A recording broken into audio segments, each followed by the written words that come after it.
The White Pill is available now at whitepillbook.com. This episode is brought to you by Patriot Gold.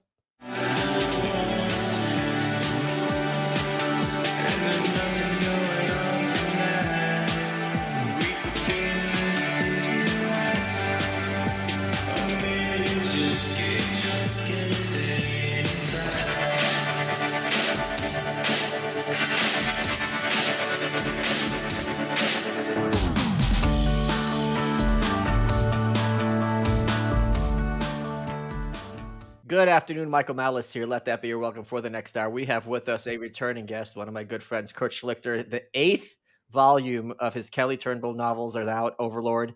Congratulations to you. You might be the only or one of very few people that I'm friends with who has more books out than me. And I really enjoy being an author, and I know you do as well. When you started this series, did you think it was going to hit 8 novels? I wasn't sure I was going to finish the first one. Yeah. You know, I kind of took Andrew Breitbart's advice because he didn't like people bitching about popular culture, because he actually, unlike many conservatives, liked popular culture. He just thought, well, if you want to see people talking about things that you're interested in, you should do it yourself. And I like to get on planes and read crappy spy novels. Yeah. And there are certain guys out there who are very popular who also write the same book every single time. And it's not a great book to begin with, and it's boring, and I didn't want to do any of that. The beauty, the nice thing about Amazon going ahead and printing it for me and distributing it for me means I don't have to ask some hack in New York City permission about what I'm going to write. And also wait a year for them to produce and distribute it. Yes, and then go through a process. I'm convinced it's a giant. The book industry is a giant conspiracy of people to ensure that they get to go out to paid lunches. Kurt, the publishing industry is what happens when you have a field that is run entirely or predominantly by sorority girls who like books. So there is very little incentive for excellence. There's very little interest in looking at what readers actually want. It's entirely about status, and it's very heavy-handed. And nowadays, what's really kind of interesting, and you know, there's something I'm dealing with, the White Pill. I didn't go through a publisher, though I could have had no book deal fairly easily. Is there's you can only now get a book deal if you have an audience to begin with. It's called something called platform. And the point being, it's like, well, what are you bringing to the table? Like St. Martin's, like, I have an audience. I know how to communicate with my audience. I can produce a product that my audience can acquire the same way they acquire St. Martin's product, other than maybe at the airport or the bookstores, which, okay, what are you bringing to the table? You're taking away a year of my life, and you're taking away 80% of my revenue. Yes. I mean, the revenue on Amazon is unbelievable. Right, 6 times as much as you get from publishers. Oh, yeah. And now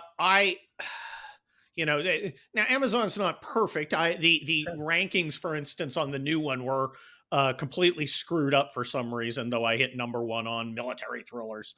Of course, they have the most narrow kind of categories. Everybody's a winner. But I've hit as high as 29 on all of Amazon. I know you've been in like the top 5. Top 3, yeah.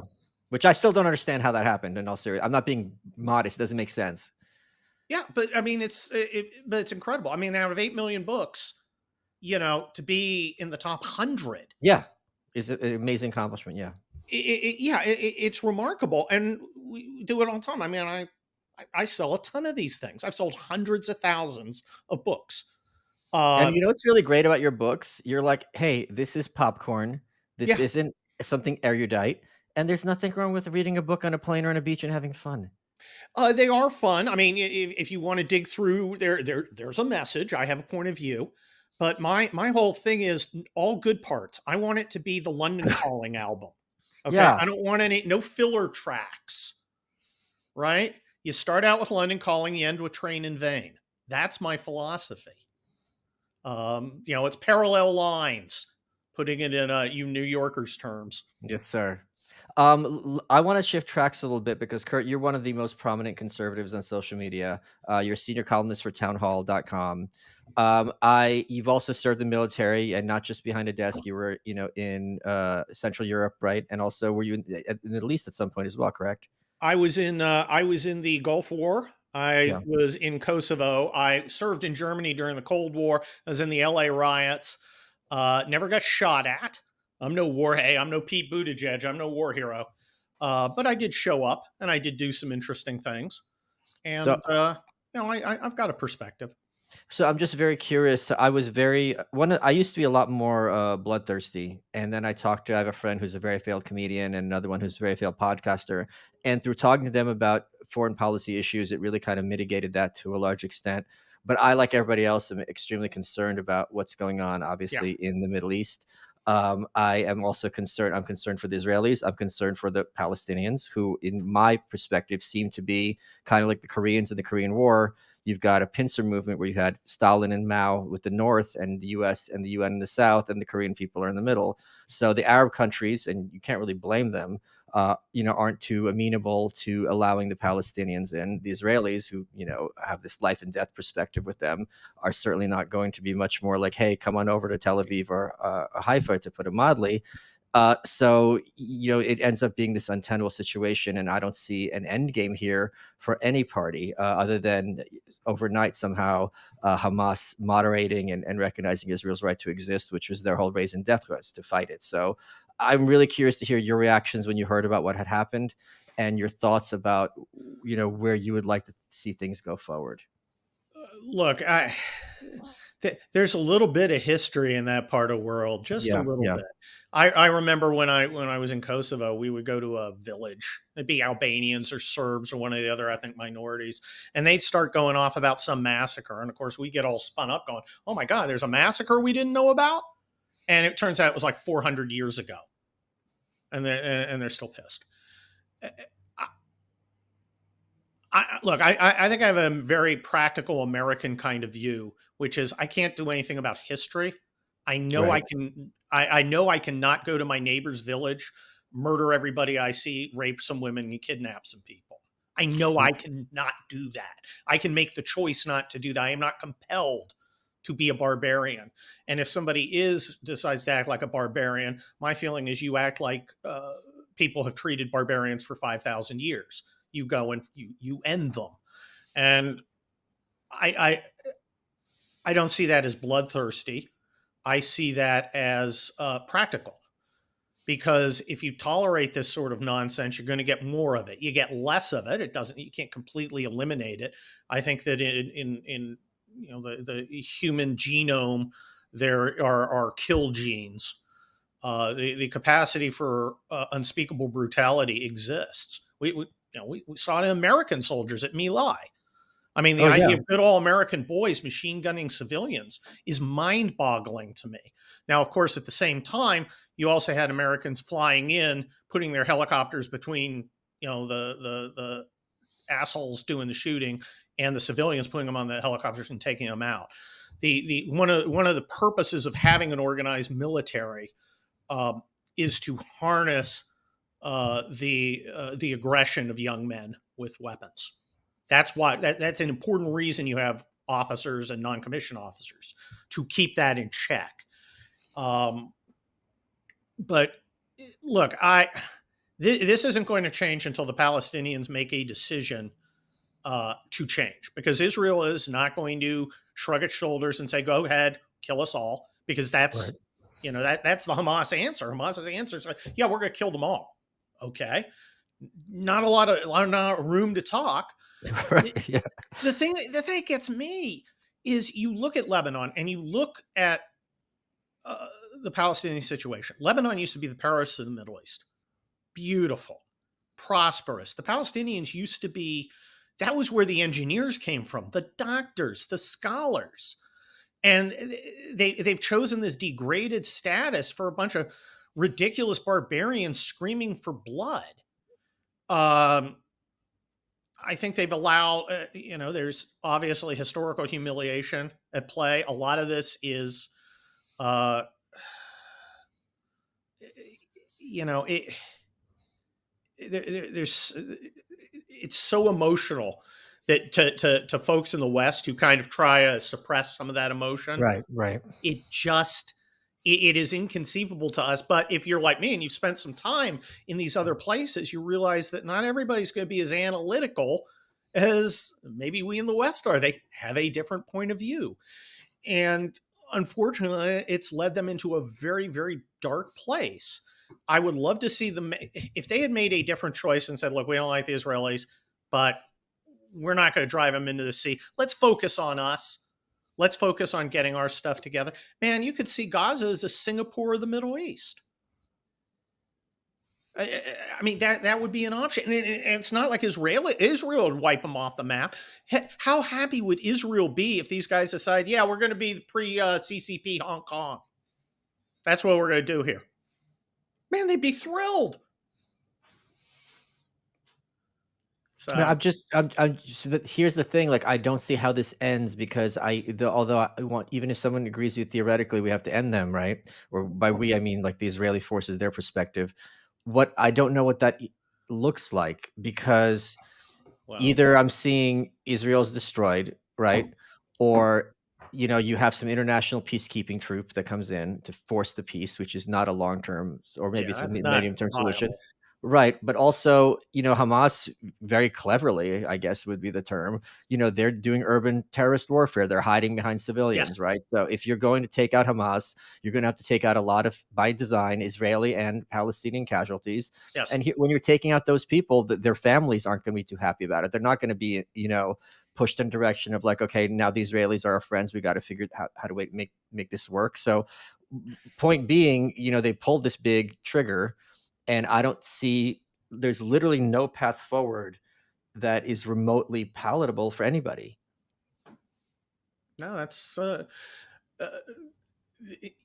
sometimes life presents you with a variety of bad choices, and you've got to Sure. choose the least bad one. If I'm the Israelis, my least bad choice is to destroy the organization, at least that's on my doorstep, so that they can't organize attacks, so they can't organize missiles, so they can't do the things that they've been doing. But, they made themselves intolerable, and now Israel's not tolerating them, and it's gonna, I don't think that's a look. I agree. It's frustrating because from a distance, the answer is absolutely clear. The answer's so easy from a distance, but Right. when you're right in the middle of it, they are incapable of making what I would call the smart choice. I was kind of taken aback by what I had misperceived to be, and I know you're going to correct me, but let me finish. Hamas apologists on Twitter, and a friend of mine who's very blue pilled was like, "This is completely removed from the median American perspective.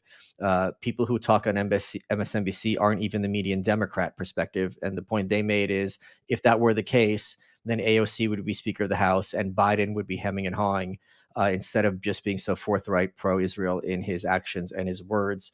And then I saw some poll, it was ABC News, something like that, and the American support for, and the American just appetite for aggression was like through the roof. There was no kind of equivocation on this issue at all, as opposed to on social media, where you have a much more skewed perspective.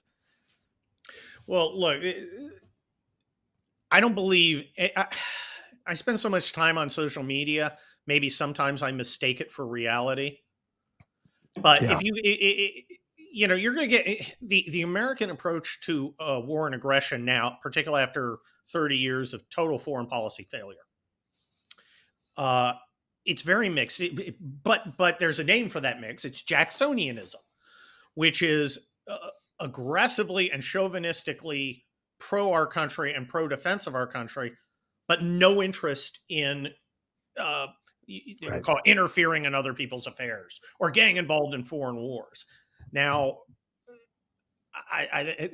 that is the American attitude. You screw us, we're going to kill you all. And that's what happened after 9/11. I mean, even though Afghanistan didn't go the way we wanted, we went into a country in the middle of Asia, killed a lot of bad people, and held it for 20 years, and only left when we felt like it, and not in the best way. I mean, that's a pretty harsh reaction. That's very Jacksonian. Um, Should we have done different things? I think it would have been smarter to do different things. But the point is, Americans are not pacifists. And if a bunch of sociopaths came north from Mexico and killed a bunch of Americans, well, that happened. The Pancho Villa raid. Right. They attacked a town, and we literally sent an army to chase him around. And it did not work out great for a number of reasons. But that's very American. You screw with us, we're going to kill you. But you guys are fighting among yourselves. Y'all go settle it. I don't want my kid going over there getting killed in your fight. And that was part of the problem of Afghanistan. People had no problem in general going in and killing Al Qaeda guys. That seems right. The problem began for Americans when they decided, well, now we're going to start changing Afghanistan around because, America's smart enough to ignore 5,000 years of history. Look, if Alexander the Great's not going to be able to put this stuff together, right? I don't think George Bush was. Okay. And, the problem is our elite is not Jacksonian, but the people are. The elite can afford to be not Jacksonian because the elite doesn't fight. Okay. I was always the wealthiest kid I knew in the Army, essentially. And you know what? I was just a middle class kid from California. That's just the fact is. The guys who fight tend to be Jacksonians. The guys who say, let's you and him fight tend to be, I don't want to use the word globalist because these Peter, words like Peter Mc, neocon they're like Peter thrown around, they McNamara. don't seem to mean anything They're anymore. Peter McNamara. Yeah. Oh, That's yeah. who they are. McNamara. The best and the brightest. Yeah. The experts. When have the best and the brightest actually proven it? That's the credentialism we see in America today. Well, I went to Harvard. I must be smart. No, you just got into Harvard. And then you got an A like 80% of people do at Harvard. And just because you're smart doesn't mean you'd be good at warfare. No. Einstein would not be particularly good at warfare. Smart, wisdom are different things. Cunning is a different thing. Experience. Attitude. There is a warrior attitude that, Caden and Ashley, who went to the Montessori school in Santa Monica, are probably not going to have. But, Jake and Cletus in Alabama, who grew up playing football and getting in fistfights, those guys will make hella soldiers. Folks, putting together a look is something that's not always easy and not always fun, and that's where Rhone, R-H-O-N-E, comes in. Men's closets were due for radical reinvention. Rhone stepped up to the challenge. Their commuter collection is the most comfortable, breathable, and flexible set of products known to man, and here's why. They've got a 4-way stretch fabric for breathability and flexibility that leaves you free to enjoy what life throws your way. You can feel confident without the hassle because their wrinkle release technology means wrinkles disappear as you stretch and wear the products. It's that easy. And with Gold Fusion anti-odor technology, you'll be smelling fresh and clean all day long. On top of that, Rhone is 100% machine washable, so you can ditch the dry cleaner altogether. It's comfortable, it's mobile, it's versatile, and you'll feel fresh after wearing it all day. The commuter collection can get you through any workday straight into whatever comes next. Head to rhone.com/malice, RHONE.com/malice. Use promo code malice. You get 20% off your order. That's 20% off your entire order when you head to RHONE.com/malice and use code malice. It's time to find your corner office comfort. Upgrade your closet with Rhone and use malice to save 20% at rhone.com/malice. Folks, Barron's is warning that the stock market looks like the dot-com boom before the bust, and the Magnificent Seven, all tech stocks, account for more than 25% of 2023's gains. Meanwhile, Fortune magazine is warning that the S&P is heading below 3,000, and 2 of the biggest stock market crashes happened in October, which was October 1929, and Black Monday, which was 1987. Seasonally, we're entering the best 6-month period for gold and silver, and along with the Fed nearing the end of their rate hikes, gold is poised to skyrocket. JP Morgan and Wells Fargo both forecast gold to hit all-time highs in 12 to 18 months. So call the proud Americans of the Patriot Gold Group today before it's too late. Mention my name, that's Michael Malice, and you'll always get best-in-class service from Patriots protecting Patriots. Patriot Gold Group has the no fee for life IRA, where your IRA or 401k can be in physical gold and silver, and you may be eligible for the no fee for life IRA and qualifying rollovers. Here's all you got to do. Call 888-505-9845 to get a free investor guide, or simply go to malicegold.com. Patriot Gold Group is Consumer Affairs' top-rated gold IRA dealer 7 years in a row. So call 888-505-9845 or just go to malicegold.com and start protecting your money. Let's get back to the show. Let's change tacks a little bit. You're a prominent practicing attorney, Yes. and I had Robert Barnes on here a couple months ago. I wanted to get your opinion on as someone who's a prominent conservative as well, about the Trump indictments and all the lawfare that is going, against him by the state. I want to know, in your thoughts, like, which of these proceedings are the most coherent and which are the most brazenly just political hack jobs? I often get asked about these things. And they say, as a lawyer, what do you think? And as a lawyer, I don't think, because these have nothing to do with law as I Okay. practice it. Okay. These are exercises of raw power designed to get a political advantage. I see zero legal merit in any of them. It's nonsense. And even if you get to the technical violations of law, there are important reasons why you would not prosecute these things. Prosecutorial discretion is very important. I grew up, my mom was a prosecutor. There are cases you don't charge because it's much worse to charge them than not to charge them. Like, and let me ask, just in all to clarify, and I don't want to put words in your mouth, but I'm fairly confident in your answer. Is it your position, and this is not a controversial one, that if this was something other than Donald Trump, there's no way these would go to the level of felonies that would be prosecuted? Absolutely. Okay. Without a doubt. I don't think most of them would be filed. And you can go one by one on them. I can't think of a single one. And the one that when lawyers take them seriously enough to evaluate them on the uh, in the context of actual legal proceedings, the ones that generally they say, well, the most dangerous charges, the most meritorious, are the obstruction of justice related to the documents. Yeah. You mean a process crime related to what wasn't a crime in the first place? Was a bureaucratic attempt to knock out a political opponent, and he didn't cooperate with it, and now he's being charged for not cooperating with something that should never have been anyway. This I have you and I have bounced there. You're an anarchist at heart. I am a conservative, which is a different thing. I prefer a rule of law and a structure, but the rule of law doesn't seem to exist anymore. When you can't rely on something, when you can't rely on the law to protect you, but only Right. to be used as a weapon against you, it must be a sword and a shield. It can't just be a sword in the other guy's hand, or it doesn't exist. So when they're talking about a rule of law now, they don't want a rule of law. They want a rule of power. And the problem is they're going to get it, because there's only two ways to solve problems. You either have a process or you have a club. And they've decided, well, Donald Trump is such a threat to this paradigm. We've got to throw the paradigm out for a while. And don't worry, as soon as we get rid of this giant threat, we'll come back to it. But as we saw this week, you don't get to change the rules and then be surprised when the new ones get applied. Look at all the little schmucks out there on college campuses protesting, talking about, yay Hamas, here's my parachute glider patch, hee hee, I'm so edgy, I'm a little left wing edge lord.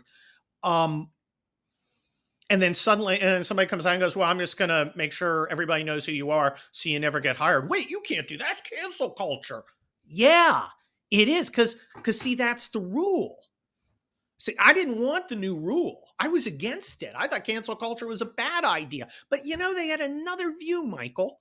They had another point of view, and they managed to make it the new rule.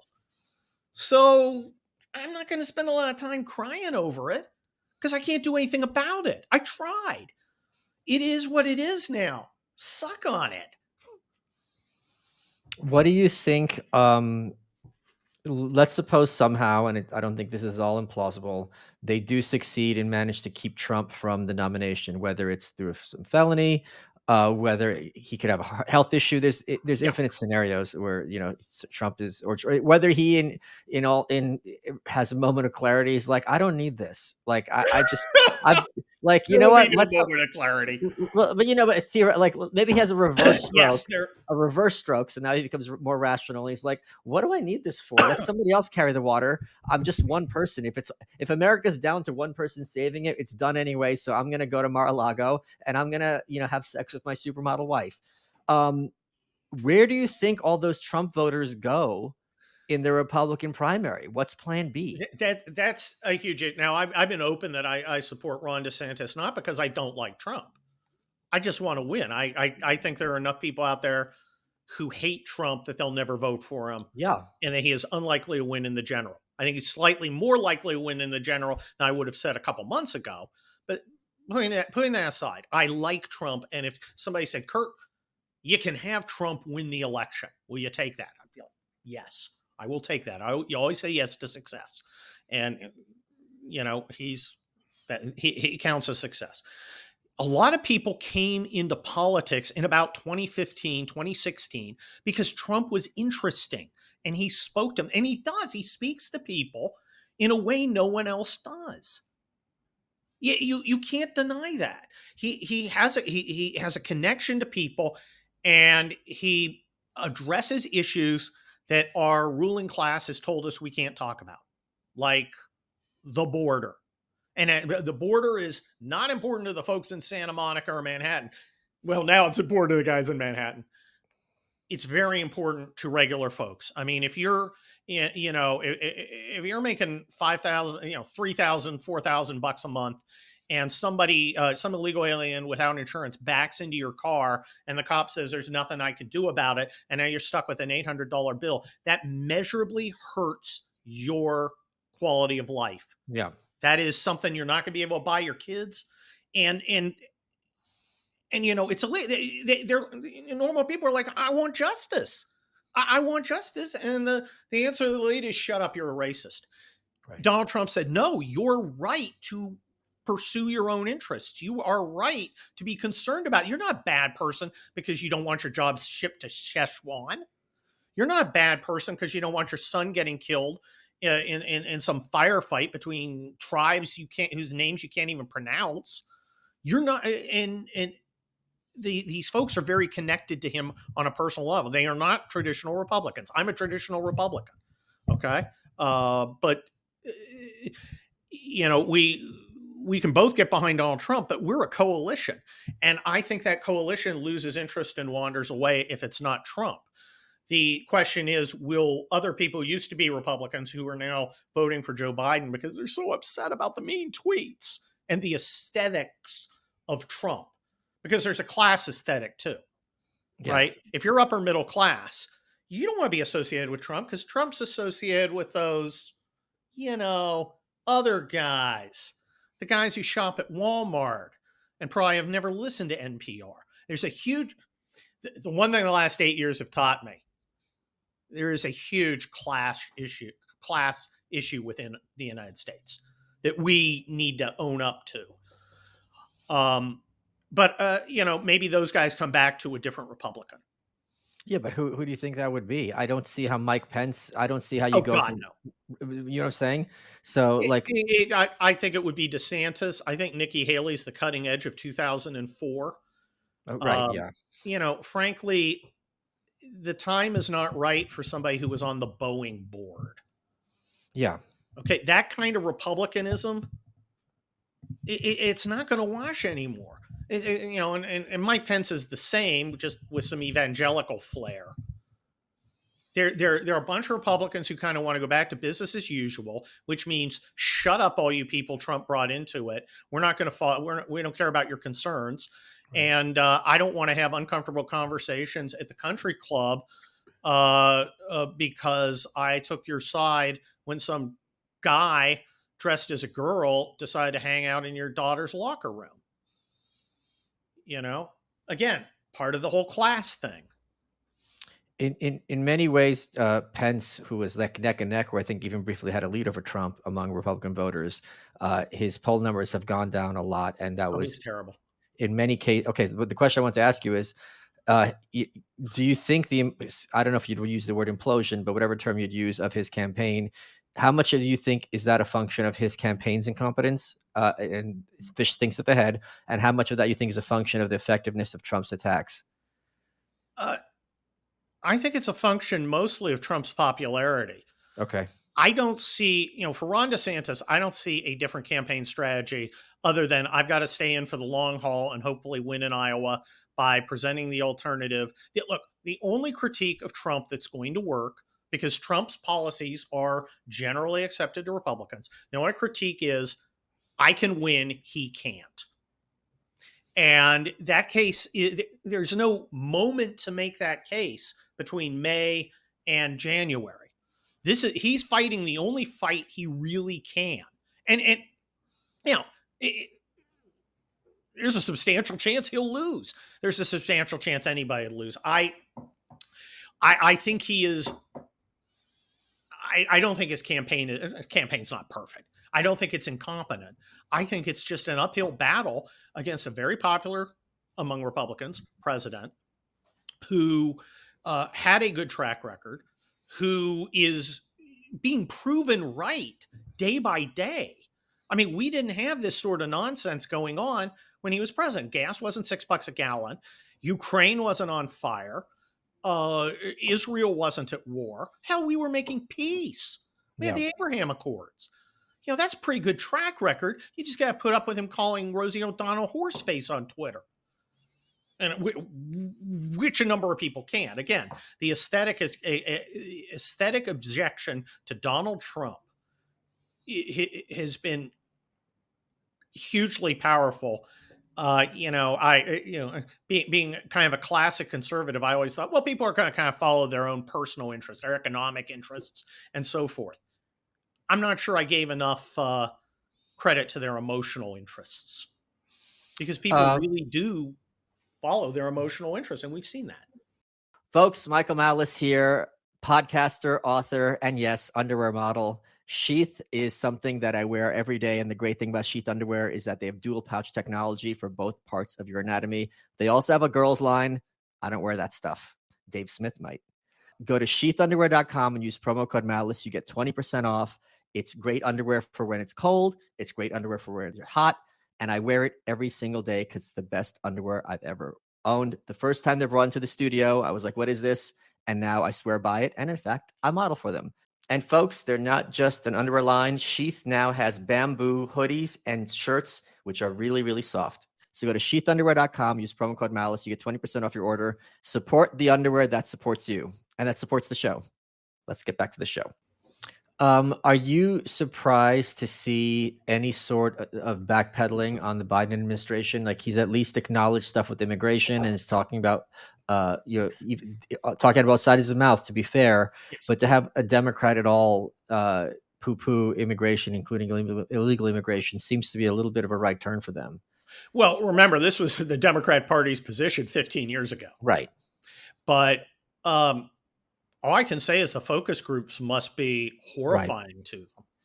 I mean, they must just walk out of those things going, oh my gosh. Because when you have thousands of people every day walking across the border, that is, it's not only an economic problem, it's not only a law and order problem, it's an emotional problem because it makes us look weak and stupid. And it's humiliating. And people will vote emotionally on that as well as for their interests. And I think he's got to do something. Yeah, he's talking out two sides of his mouth. What he really wants to do is cover it up and keep it going. Right. I don't know how long he's going to be able to do it. But here's the problem. I wrote about it at Town Hall recently. What if these guys, what if a bunch of terrorists come in? I mean, they're not, look, Hamas, Hezbollah, Iranians, they're not stupid. They're cunning. If I was them, that's what I'd be doing. Because then suddenly I've got some leverage here in America. And, and what do you think Biden's going to do about it? Are we going to be able to project enough power to avenge whatever they do? I don't think so. I mean, they've already destroyed the military. Military's completely, not completely, but it's much less effectual than when I was in, and we took out 100, 36 divisions in 100 hours. An accomplishment in Desert Storm. Caesar didn't do that. Hannibal didn't do that. Genghis Khan didn't do that. We did that. That's pretty amazing. And we've squandered that advantage. Have you come around to I know you're a strong conservative and a strong Republican, but have you come around to my position that having John Fetterman in the Senate over Republican Dr. Oz has been an unmitigated win for America? I think you are absolutely correct. I It's think so great. I look. I'm a great believer in information operations, and when you have you know Susquehanna Shrek uh, staggering around, looking like, as I put it in one of my articles, one of the guys hanging out at Circus's $2 blackjack table on Monday morning. Um, it gets in your face, and it forces you to a decision point where you have to say, is this still okay with me? What's this say about me? It becomes very personal. Is this the country I want? And clearly, there was enough of a negative reaction that everybody else in the set said, you need to put on a tie. You're pushing, but yeah, it's beautiful having this mutant up Yeah, there, it's so great. one of the wise elderly guys. I mean, that's what Senate meant in Latin. The old wise guys.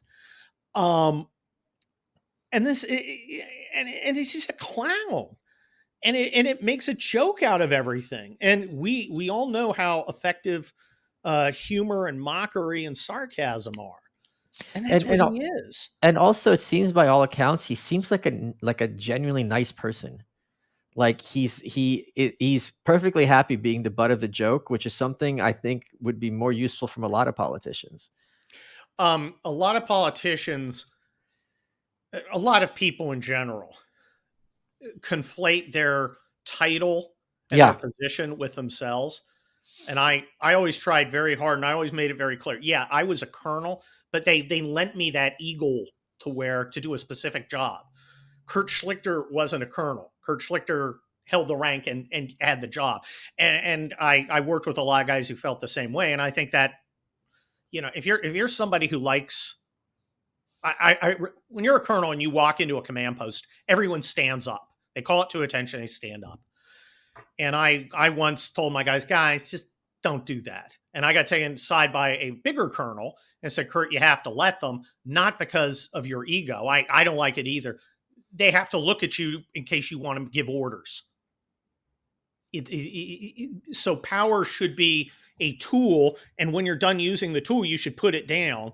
The problem is, so many of these people, it just validates. It's who they are. Oh, God, my mom, poor lady, used to be a judge. And people would Oh, still call her Your Honor, and it drove her up the wall. She'd be like, I'm not a judge. I used to be a judge, but I'm not Your Honor anymore. And she well, thought it was, I mean, she's a very Scottish woman, I very don't know black. if I don't know if you saw my tweet, but my new policy is that anyone who's dressed in any sort of uniform, whether it's the Best Buy guy or the UPS guy, or I'm gonna start referring to them as officer. Nice. Thank you, Exactly. officer. Thank you, officer. Wait,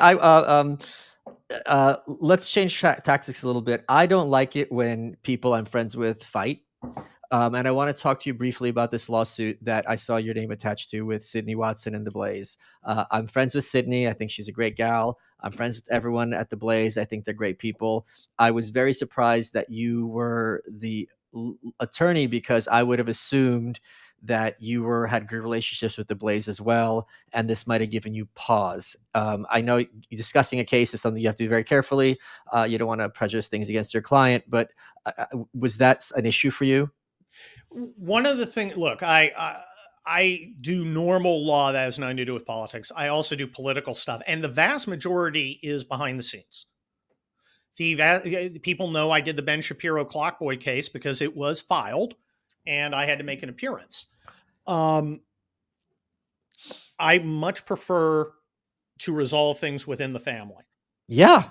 Sometimes you can't, and that requires it going public by a lawsuit. I'm not going to sit here and argue the case. If you want to download the pleadings, you know what Sydney's alleging. You know the Blaze is essentially denying, but read what they say. And I'm going to make the best case possible to a jury in Dallas, and those 12 citizens are going to tell us what the answer is. Everybody deserves a lawyer. Everybody.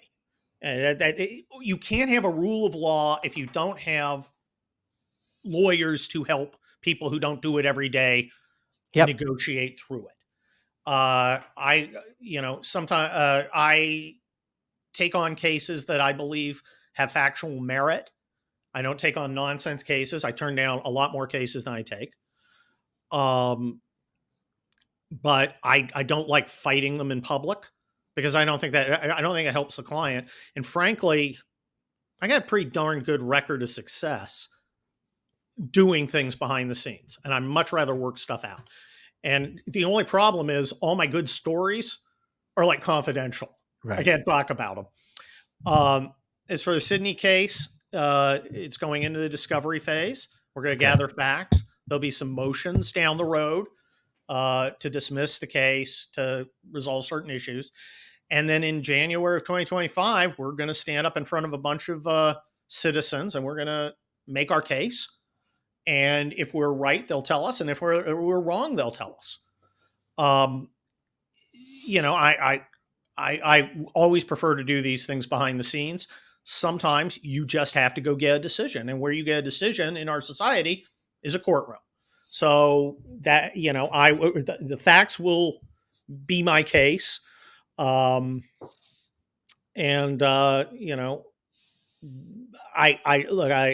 do not want to cause collateral damage to the Blaze. I am not interested in harming the Blaze. I'm interested in protecting my client's interest. You just sparked a question, and this has absolutely nothing to do with the Blaze, and I really want to make that clear. This is not about the Blaze. Someone I know is currently involved in a lawsuit as well, and they're entering the discovery phase, and the plaintiff is basically refusing to do discovery, right? If that is the case, they're just stonewalling, and that happens that happens a lot, I'm sure, where they're just people basically try to dig their heels in and so on and so forth, right? Well, go ahead. It actually happens a lot less than you would think because courts tend not to challenge. And again, most of these are non-political cases, so the judge doesn't really matter. Judge is going to say, "Hey, you've got discovery obligations. You need to keep them." My feeling is always, I'm going to show you everything I've got because I'm not afraid. I got nothing to hide. Here's my case. You're going to see it in that situation, when you have someone who's basically refusing to do discovery, is that the end of the case? No. There are, we call them motions to compel, enforced by sanctions. And if somebody refuses to make discovery, first thing you do is you talk to them and say, what's your problem? Because sometimes they may have a problem. They go, well, you're asking for a bunch of confidential information. Great. Let's do a protective order, which binds me to make sure that information doesn't get out. And then then you can do it. And 90% of those get resolved. If not, you go to the judge and say, hey, look, here's what I asked for. None of it's unreasonable. None of it's objectionable. Make them do it. And they give their reasons. And if their reasons are not good, the judge says, make the discovery. And maybe I'm going to sanction you X dollars for making us go through this because it was nonsense. Or maybe the judge goes, well, they've got a point. I'm going to make this order and, obey it. So what happens if they still refuse to do it? Discovery fights are usually non-productive. Remember, discovery is very broad. Right, yes.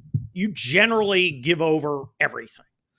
And I find discovery fights, except about some like attorney-client communication. Sure. I said to the person, which are very rarely the subject of these, unless you're in the Trump cases, in which case that doesn't exist. Unbelievable. I find them very non-productive. That's not where I want to fight. My theory of litigation, I've said out loud, so I'm not giving anything away, is especially if either side, if I'm a plaintiff or a defendant, I want to move to a point in the case where I can either win or win something. That is, if I'm defending, I want to move to dismiss because maybe I get rid of all of it or some of it. Then I want to move to a summary judgment motion, get rid of all or some of it. Then I want to move to a mediation. Then I can get settled on my thing. Last thing I want to do is hit a trial. Plaintiff's a little different. You might do some summary motions, certainly mediation, and then you want to get to trial as a plaintiff. As a defendant, I never want to get to trial because I don't control the outcome. If I'm making motions or mediating, I control the outcome. I can't lose if I'm making motions other than to have my motion denied. Right. I can lose at trial. So as a defense attorney, I want to avoid that. So if someone, even after a motion to compel passes, refused to do discovery, it's over. You can go in again, and eventually the judge can terminate the case Okay. if it's a plaintiff, or and I think we've seen it in some the Alex Jones case. Alex Right. Jones apparently didn't give, and I don't know anything about the fact. I'm just Allegedly. apparently he did not provide discovery after being told to, ordered to a couple times. The court just said, okay, well, I'm ordering certain facts established. And you don't want that. Those are called issue sanctions. You do not want those because then that takes the burden off the other side from proving their case. What's up, guys? I'm Brendan Schaub. If you love everything mixed martial arts, I'm talking UFC breakdowns, UFC picks, one championship picks, Bellator, PFL, you name it, your boy breaks it all down. Tune into The Schaub Show, available every Monday wherever you listen to your podcasts. The Schaub Show. Enjoy. Let's get back to the show. There something I see with conservatives, these very weird, I don't think anything in politics or close to anything is 100%. You always have these weird squeaker cases and weird things happen all the time.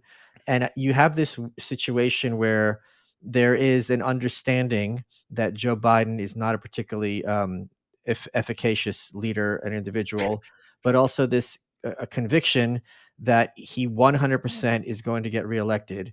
And I don't know how because the Democrats are going to cheat. But then if Trump's the nominee, they won't cheat, even though they cheated last time. Do you think it's a given that Biden is going to be reelected? I think he's likely to, because people hate Trump Okay. unreasonably, I believe. Okay. Look, I was part of the election law effort. There was cheating, but there's three problems. There's the actual cheating, the ballot stuffing, and that's very small. That really only takes effect when the votes are very close in certain very deep blue areas. It exists. The changing of the second issue is the changing of rules to advantage essentially the Democrats unlawfully. That was a huge problem that should have been met by law, legal action well before anything happened. Wait, can I just didn't. interrupt you? Because what I'm hearing and is my position is that the Republicans got out hustled. Yes. Yeah. No, that's absolutely correct. We came up against a bunch of people who changed the rules, and we weren't there with the lawyers to fight Yeah. it. And then we also faced a giant cultural. The last one is the informal cultural thumb on the scale from every institution Right. for Joe Biden, which was unprecedented. Yeah, the media has always been liberal, but I mean, now they're the regime media. And you look through pop culture and everything else, and it was really, and the corporations as well, which used to be, I thought corporations were Republican. They're not. No, they all, I've said it before, I'll say it again. They all have the politics of the CEO's 30-year-old second wife. Well, no, they're corporate. They're Republicans in the sense that Mitt Romney's a Republican. I don't even think that anymore because Sure, well, I guess they right. do because Mitt Romney went marching with BLM. Exactly, and he's a big rainbow flag person. Yeah, Mitt Romney really is the symbol of the old Republican Party that just wasn't working for anybody but Mitt Romney, and worked real well for him. I think it's interesting. None of his kids are Republicans, apparently. Is that true? That is, look, that's a rumor, and he's got like 40 of them, and they all have stupid nicknames like Tug and Muffy and stuff. But I remember a friend of mine, when we were talking about this, was I think it's when around 2016, vis-a-vis Mitt Romney, and he made the point, which I thought was just so brilliant in simplicity. He goes, "Why would you want to change a system that's worked so well for you and your family?" Like, at the end of the day, things worked. America worked really, really well for Mitt Romney, and yeah, he might want to tweak around the edges, but in terms of the kind of systemic overhaul that many, especially base Republicans, would want, it just would be like a foreign language to him. It's just it it was is. yeah. He's got no interest in any of that. Or even he can't even empathize with it. It's not His gonna own voters are completely alien to him. yeah. The only time he ever sees them is when he pulls up to a factory. He's about to, send to Saigon and looks out the window and goes, "Oh, look at them. They're dirty. I don't have to shake their hands, do I?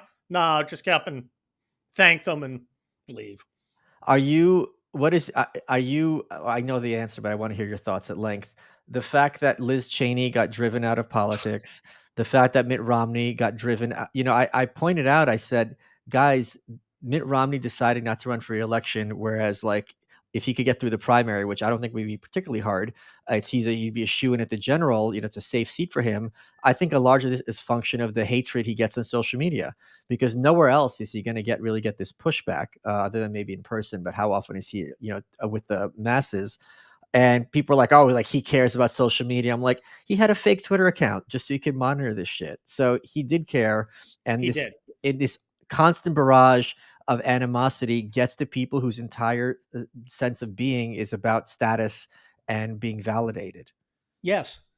Yes. No, I think that's entirely correct. I think if he wasn't getting lambasted every day, he would have run. Liz Cheney's a different animal, an Right. evil one. I loved her humiliation. I thought that was incredible. Um, Goodness, they just they are two sides of the same coin. You have the masculine Liz Cheney, who is aggressive, and I'll give it to her. She fights, and Mitt Romney, who's probably never been punched in the nose in his life. And they're two sides of the same garbage coin. They don't care about the base of the Republican Party. They care about their particular social class, which is essentially the same. Yes. One of the points I made is for my everyone has a line in the sand beyond which you can't cross, where it's just like, all right, I can't talk to these people. My one of my lines is the defense of torture. And Liz Cheney was not only defending CIA torture, but she was arguing with John McCain about it. So, when you've lost John McCain about war, that we're like, all right, maybe we should listen to this guy, because this and for her to be, I don't know if you saw this, but she was yelling at him that he didn't know what he was talking about with the CIA, and I was like, wow, that takes some balls. Um, yeah, that's I'm not a big John McCain fan, Sure, but you know, I get it, and she's just the woman is a moral illiterate. you're right. She really had she and she doesn't know that. And it's a little frightening that so many people at the pinnacle of our society actually really don't understand the basics of morality in any way, shape, or form. And you can see it by the way they're lecturing you. When Margaret Bren gets on with DeSantis yesterday, and her first thing is Israel being too mean to the Palestinians? You can't start that discussion without addressing 1,400 dead, 200 Right. hostages. Yes, you can address it, but there is an entire situation there, and to focus on that little narrow thing as if that's the only issue going on, well, that's just, I mean, you're just a moron. Well, are they being a moron, or are they just trying to move the Overton window? I don't think look, I don't think people like her are aware that she's trying to move the Overton Sure. Yeah, window. that's fair. That's fair.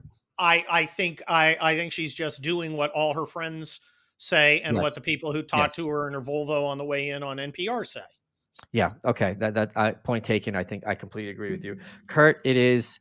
I would like to encourage everyone to head over to malice.locals.com where Kurt is going to take your questions that you guys sent in. All right, Kurt. The new book is called Overlord. It is number 8 in the Kelly Turnbull Yep. series. Congratulations to you, Kurt. We're running out of time. What has been your favorite part of this interview? Um, the part before you turned on the recorder, because you showed me something, and we had a very vibrant discussion about it because it was insane. I enjoy everything about it. The nice thing is there really is a an intellectual undercurrent to the kind of right world that we're in, where people are interested with about ideas and grappling with them and what they mean and how they apply. And there's a certain curiosity. I think. Well, I mean, I love hanging out with you, but one of the things I love about your show is I know I'm going to get tested. I know I'm going to have to defend some stuff that maybe I don't often have to.